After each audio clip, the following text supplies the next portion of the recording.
You have questions, we have answers. This is Jane Muller. And this is Ken Muller. Welcome to our show, all about real estate with Ken and Jane. Returning as our guests today, we have Police Chief Frank LoSacco of the East Brunswick Police Department. Chief, welcome back to our show. Thank you for having me back. Thank you for taking time again to come back this week to continue our discussion about the EB Police Department, also to talk about your role as a teacher and a professor. So last week's show, we ran a little bit short at the end. We were talking about the community public outreach network and about the role that's an evolving thing, and the police is considering or is contemplating a move to a different network to even have a broader effect, and how important it is for the community involvement to help the police spread the word whenever there is something that needs to be conveyed to the public, whether it be a hazardous material spill or an accident or what have you. So you want to talk any more about how that system is evolving? Yeah, so it's a community alert system, and essentially most agencies, there's several different platforms that are out there, and they're all good. And again, there's just differences in the way they're utilized, and a lot of it sometimes has to do with being fiscally responsible, making sure you're being good stewards of the tax dollars and getting the best deal. But we've switched over to a platform that we're going to be rolling out very soon. And I had mentioned last week that signing up for it is critical. You don't have to be a resident of East Brunswick. If you want anything from East Brunswick, you can go on the platform and you put the information in. And we gather all that information. We use it for emergency alerts whenever there's something going on, as well as you can sign up for non-emergency alerts for the different entities in the town. So if you want to know what's going on at the Office on Aging or with the Parks and Recreation or something, you can sign up for those alerts. And when they send information out, it'll go to you either via text message or an email or both. And like I said, you could get the emergency alerts to know that when there's an incident happening.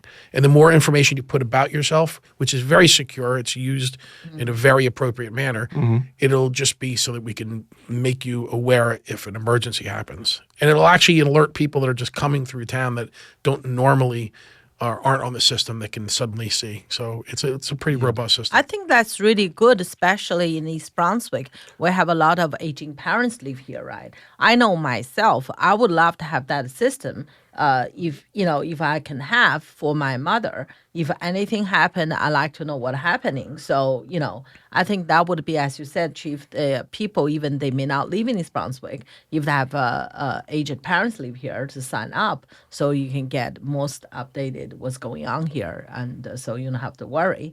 And secondly, I feel the personal information is very important.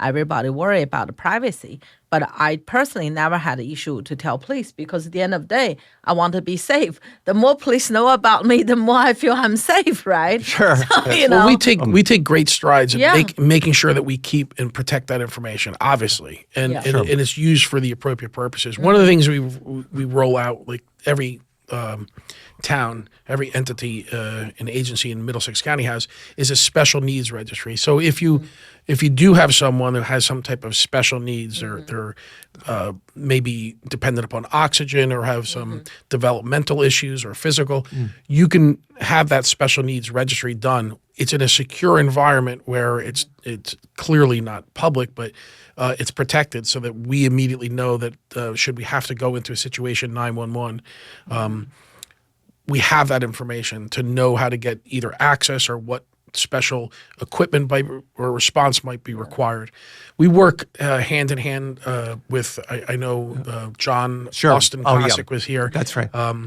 He's an amazing person. He's been a staple of this community for 40 plus years. And I work hand in hand with John through emergency management on establishing that. We also have other things like the Blue Envelope program. If anyone has anybody on the autism spectrum who drives, it's essentially taking copies of the license, registration, insurance of the vehicle, putting it in an envelope that's clearly marked. Our officers are trained that when the autistic operator hands that blue envelope over, it signifies to them that it's someone on the spectrum, and the information that's contained in there not only identifies who they are, but it also gives information of a contact person that the officer can get in touch with should they need to learn more information on other things like triggers, et cetera. So that's part of our program. It's always available. So if someone needs that, you just come into the police station, we'll give you a blue envelope. How long has that program, the Blue Envelope program, been in existence? It's actually fairly relatively new in the state. There was a chief of police who had an autistic son, and he's a chief in Huntington County, and he rolled the program out. It's become a statewide thing. I actually, in my election, in visiting Huntington County, they spoke about that. We brought it into Middlesex County. We all have an incredible working relationship with the Middlesex County Prosecutor's Office, and the Middlesex County Association of Chiefs of Police that meets monthly. We decided to fund this program in conjunction with the Prosecutor's Office, and the Middlesex County Association of Chiefs of Police purchased all the envelopes and gave them out to all the towns in Middlesex County. So, and it was probably 6-8 months ago. And has there been good participation in the community in East Brunswick? You've given out certain residents that have signed up for it and gotten the blue envelope. Yes, we have, and I certainly, if there's anybody that we haven't given them to, we want them to come in.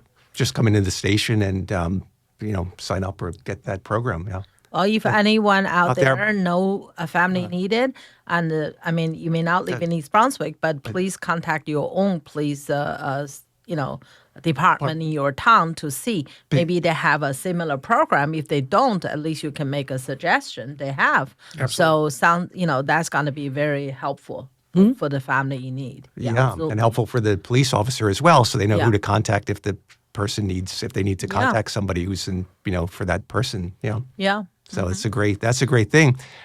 So you mentioned the Middlesex County. You're the president currently of the Middlesex County Association, right, of the Chiefs of Police. Yes. So what is that? How often does that association meet, and what's the function of that organization? So it's comprised of all the chiefs, deputy chiefs, and directors and deputy directors of every law enforcement agency in Middlesex County. We meet monthly. We also have a presentation from our Middlesex County prosecutor at each monthly meeting, and it's information sharing across the board. We also get involved in charitable events. We sponsor many things throughout the year, including various events at the Children's Hospital and other community support things that we do. It's a great association, great networking opportunity, but information sharing and community support. Right. So information sharing. So there's some stuff that's private that you guys might assess, like if there's a terrorist risk or something that's confidential. You might put your minds together and talk about something or share an experience. So it's, like you said, information sharing for the benefit of the whole county, right? From what. Yes, we definitely do it in our association. It's on an executive level. A lot of not just information sharing about crime, but also policies, procedures, and executive level stuff. But we do talk about like existing, like if there was a series of like carjackings or break-ins in a community and it was spreading, then you guys might share that information collectively and try to assess, the information about how to catch or stop the. So we absolutely do that. There's a lot of that intelligence, and we do have representatives from the FBI and the ATF, the Alcohol, Tobacco, Firearms, and Explosives. Those representatives are there to also do that. But in addition to that, the Middlesex County Prosecutor's Office has an intelligence unit that hosts meetings in addition to ours, where a lot more detail, and that trickles down to the investigator level, which every town is represented by at least one or more detectives that go, and they do a lot.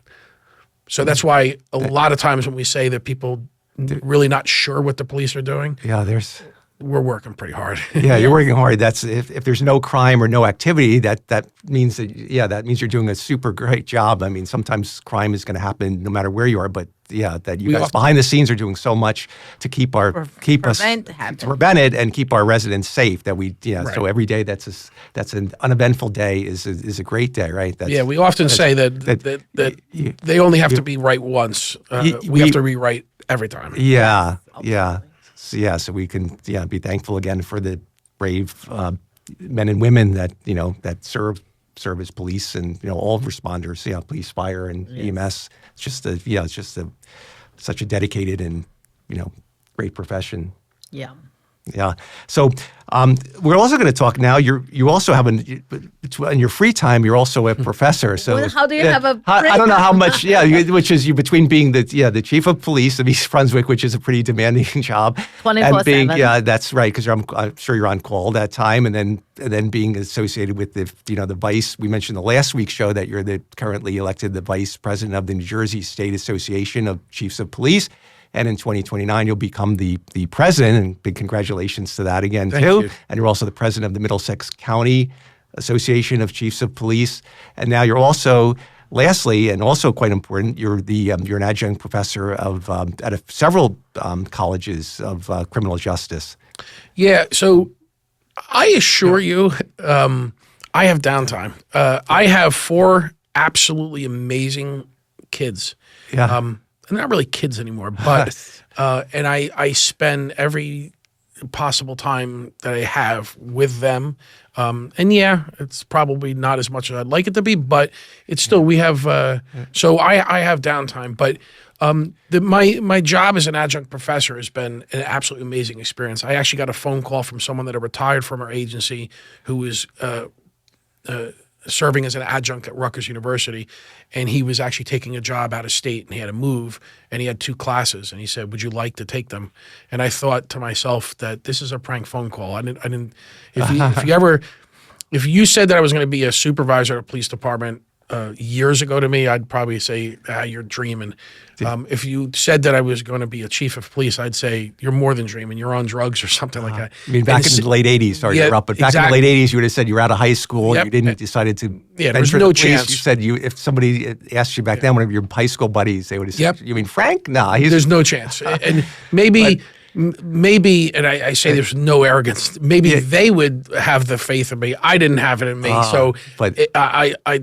Again, trust me, if you knew me in high school, if you said I was going to be a college professor, I'd say you are high as a kite. So when he asked me, I was honored. I took one of the classes. I said you should give the other one. There was no way I could do that.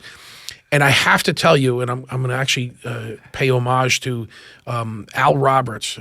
Dr. Albert Roberts was, he literally wrote the book on crisis intervention for Rutgers. He was a tenured full-time college professor.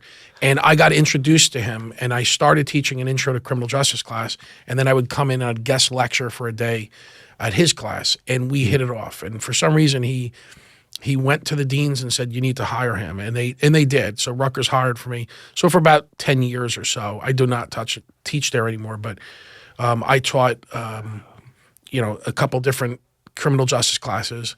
But sadly, when he was suffering from pancreatic cancer and passed away, I actually took over Dr. Roberts' crisis intervention for a number of years, and the experience of teaching and seeing, at Rutgers, and this is not a criticism, but I would lecture in my intro classes to 180 students. So there's not a lot of interaction. Mm-hmm. I started teaching over at Middlesex College, formerly Middlesex County College, Sure. my original alma mater.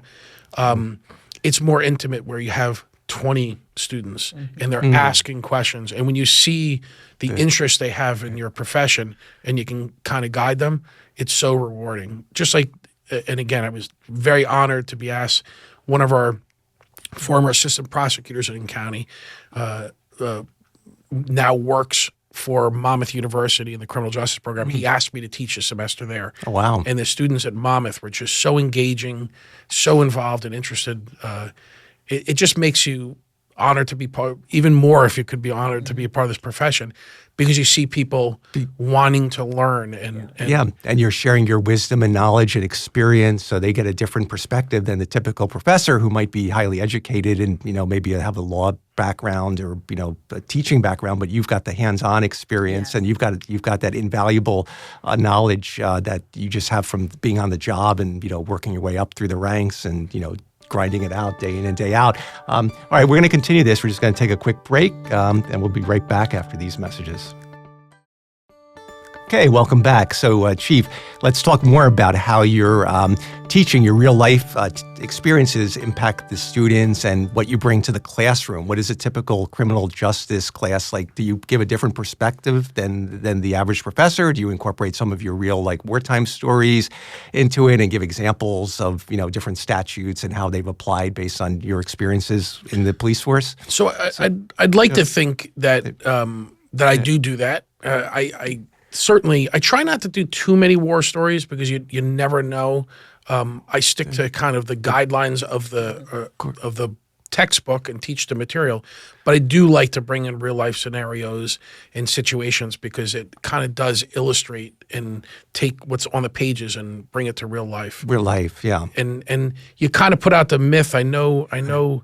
Well, the forensic files. A lot of times, I think you mentioned that that's a real. But a lot of times, and it's actually in the textbooks in the criminal justice, it's called the CSI effect. And it's a real thing that's actually been, and it is named after the television show CSI, because what people actually expect from their police department is that the crime that they're reporting will be all wrapped up in an hour or 45 minutes with commercial breaks. And the reality is, we can't get fingerprints off of sand. There's a lot of things that maybe they do on television that we can't do. Yeah. So a lot of that is bringing in the reality of what you're up against. But by the same token, there's a lot of things that people don't realize that we do have the capability of doing. Sure. And you get to learn that. Sorry to interject forensic files again, but there was a pretty cool episode I watched recently that the violent act was committed on the bed, and there was a partial print that was on the bed sheet. So they couldn't get the real print. So they had a great difficulty, but they found somebody through some technology was able to separate the fingerprint from the bed sheet fibers on a computer, and that was like the first time that was used. And then based on that identification based on the separation of the print from the bed sheet, because with the bed sheet it was very difficult, you couldn't determine it. But through the separation method using the computer technology, that was admissible evidence, and that was enough to actually convict the criminal in that case. So the technology is evolving in such things, and it's helping the law enforcement to, convict the people. So it's just amazing. That's great. So how are the students that are going for criminal justice? They're going. A lot of them are going either to want to be law enforcement officers or prosecutors or. So I've had a good mix where people want to go into law enforcement. I've had people that want to go to law school to become either defense or attorneys or prosecutors. We've had a little bit of everything. I've had people that wanted to go into the counseling field, and they take criminal justice classes. So some amazing individuals. Sure, or just people interested in learning something about it. Might be an elective that they're taking just to broaden their knowledge too. Yeah. So it's so how do you keep students? Are there any policy